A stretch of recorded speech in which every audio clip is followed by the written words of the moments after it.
Number one, opposing teams, supposed to say opposing teams, I put opposing, but opposing teams will be awarded a technical free throw when a player is ruled to have flopped to take a charge. The technical does not count towards ejection. And then number two, coaches will receive a second challenge if the first is successful. A timeout will be charged on the second challenge. And please excuse my grammarly distaste, ladies and gentlemen. Who was rushing to get it done, trying to knock this out in a certain time period. But anyway. Grammarly. I like that word. Grammarly. Yeah, Grammarly. What do you think about these rule changes? These rule changes, I'm still trying to figure out why is it a tech. And also I see, even though it does say that it won't count towards being ejected from a game, right? Does it still count towards your technical fouls? Personal fouls? Well, technical fouls through the whole season, because you know how you rack up technical fouls, now you're suspended a game or something. You know, I don't think it does. Like, for example, if you get defensive 3 seconds, right, that doesn't count towards, it doesn't count towards you being ejected, and it doesn't count towards you racking up fouls, for the season. So I don't think that's going to count. I don't know, but I don't think so. So they're just counting the ones that the other ones would just be counted towards the ones that you can be actually ejected from the game. Those will. Okay. But the thing is, it's still so, what do I want to say, objective or subjective, whatever the word is. You know what I'm saying? It's, how do I perceive it as the referee? I mean, I guess everything with the referees is based on how they perceive it. But this one is really kind of, like, for example, you can see a travel. Maybe you get it wrong, but you can say, all right, let's break down the video. You traveled. Right. Right? You fouled that person. Look, you slapped them in the head. You fouled them, right? You can break these things down and look at it. Flopping is tough to determine sometimes. And does that mean the referees are going to huddle up every single time, which is going to slow the game down? And then 2 minutes later, they're saying, oh, it was no flopping, no foul. No flopping, no foul. Yeah, you know what I'm saying? And effectively, the game gets slowed down. It goes from, 40, 50 minutes to extra 10 minutes in the game because of a few maybe calls, because you're leaving it now. Now you're really leaving it to the referees to make an opinion about a play. But they had to do something, because there's a lot of flopping going on. How many times have we watched the replay and, someone swung their elbow or moved their elbow, pivoted, whatever it is, and the guy jumps back and grabbing his face and turning over on the ground, and then when you look at it, he didn't even get hit. He didn't get hit. Right. Didn't even get hit. Someone grazed the cheek. Yeah. You know what I'm saying? Took some sweat off his face. So I guess, where I think this is really going to help? Crunch time. Yeah. Right? Yeah. Players are not going to try to flop. Now, how does this impact players taking charges in crunch time? It's going to impact them. Because a player might be like, I'm not trying to take this charge, because they may say I flopped. Exactly. Because players are trained to take the hit, fall back. Yep. Right? You can't take a full, I don't care how big you are. Another grown man that's about 248 pounds, 6'8", coming at you as fast as he can, and you're just standing there, even if you're the same size, it's going to hurt a lot. Yeah. You know what I mean? Yeah. I wonder how this is going to impact LeBron James. LaFlop James. Yeah. How's it going to impact him? He likes to flop a lot. He flops a lot.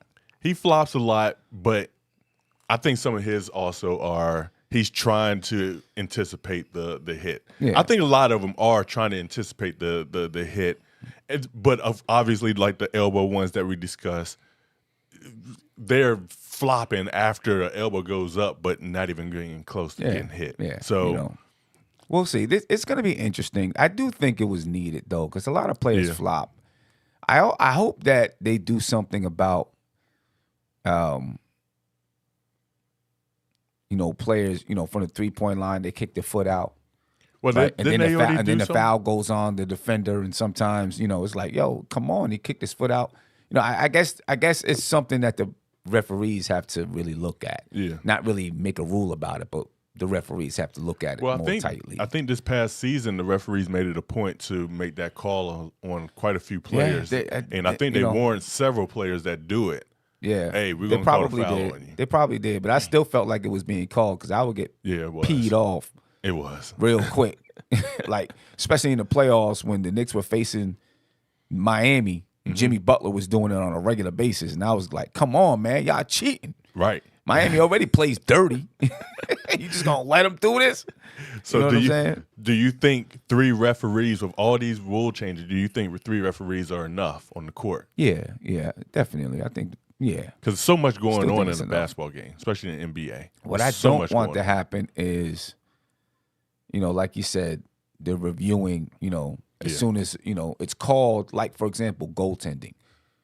They call it a goaltend. And then they can go back and look at it. Right. Right? Now, hopefully what they do is, I don't know how this works either, but if they call it a flop, they let the play go on, but then during the next timeout or break in play, they take a look at it. But at that point, though, so much it may have happened. You've already given the other team, the opposing team, a technical foul. You know what I mean? Right. We'll see how that's going to work out. I don't know if there's going to be replays involved with it, but at some point, if it's not right now, at some point, replays are going to have to be involved with it. Yeah, it's and it may be replays that are coming from New York. Yeah, right. Because I can see someone getting called for a flop, the other team gets a technical, and then you look back on a replay and be like, oh no, he hit him in the jaw. Right. You know what I'm saying? So this adds something else. Referees gonna have to pay a lot more attention. Yeah. The second one I really do like, though. Coaches will receive a second challenge if the first is successful. This is something that I think a lot of people have been calling for because, you call for a challenge, you win the challenge, but you lose the timeout. Well, you keep your timeout, but you don't get another challenge, you lose it. Right. Like, I got the call right. I had to waste this challenge because you got the call wrong. Exactly. You know what I'm saying? You got the call wrong. And that's why you see so few teams challenging like the first half of a game. Because they're like, even though I know that shouldn't have been whatever it was, I can't waste it on there. Can't waste it. I can't. Right. I can't waste it here because I might need it later on. Yeah. So I think it's a good thing. You will see more people using the challenges earlier in the game. Yeah. Right. And then now at the end of not at the end of the game, but a timeout will be charged on the second challenge. All right. Regardless if it's successful or not, they're still going to give you a timeout. So does that mean if you don't have any timeouts, you don't can't have a second challenge? Whew. Right. So now you got to manage your timeouts for real. Right. If you don't have, that's a tough one. Yeah. If you don't have any timeouts, so you can't take the second challenge, and it's probably been like that it has been like that with even NFL, one challenge. I believe it was like that. Even with one challenge, if you didn't have any timeouts, you can't challenge it because you don't have any timeouts. But it says a timeout will be charged on the second challenge. That part of it, I don't know, because I still feel like if you win it, it's not your fault. The referee made the mistake. So why am I being penalized and have to lose a timeout? Yeah. You know what I'm saying? The referee made the mistake, and I'm being penalized still. I'm still being penalized because I have to use the timeout. I don't think they should have to use the timeout in that situation.